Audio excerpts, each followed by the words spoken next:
జై శ్రీరామ్, జై హనుమాన్. ముందుగా అందరికీ నమస్సుమాంజలి.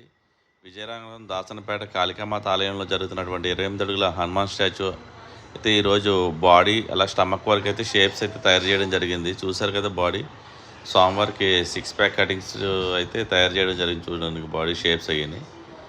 అలాగే నేను కిరీటం పైన చెప్పాను కదా, చక్రం ఒకటి తయారు చేస్తానని. ఆ చక్రం కూడా ఈరోజు తయారు చేస్తాను అనమాట. ఇక స్వామివారి బాడీ షేప్స్ చూడండి.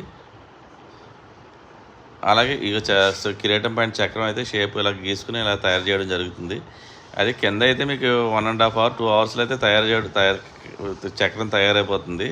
అదే మీరు పైన తయారు చేయాలనుకుంటే ఇది 3 రోజులు పడుతుంది. ఒక రోజు రాడ్లు బిగించుకుని, రోజు ఆరగట్టుకుని, 3 రోజు తయారు చేసుకోవాలన్నమాట. ఇది ఒక 2 అవర్స్లోనే ఫిట్టింగ్ కూడా అయిపోతుంది. 2 రోజులు ఆరిన తర్వాత పైన బిగించుకోవాలన్నమాట ఈ చక్రాన్ని. అలాగే మన ఛానల్ అయితే ఫస్ట్ టైం చూసినట్లయితే మీరు ముందుగా అయితే సబ్స్క్రైబ్ చేసి, లైక్ చేసి, షేర్ చేసి, నా వర్క్ ఎలాగుందో కామెంట్ చేయండి.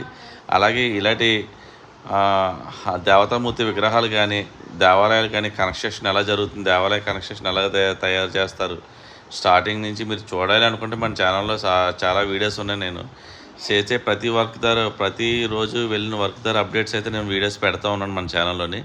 అవి వెళ్ళి చూడండి. అలాగే ఇటువంటి వర్క్స్ కానీ, దేవతామూర్తి విగ్రహాలు కానీ, టెంపుల్స్ కానీ, టెంపుల్ పెయింటింగ్స్ కానీ కావాలంటే నా నెంబర్ డిస్ప్లే ఉంది, కాంటాక్ట్ చేయండి. మన ఛానల్ అయితే సబ్స్క్రైబ్ చేసి, లైక్ చేసి, షేర్ చేయండి. Please subscribe my channel.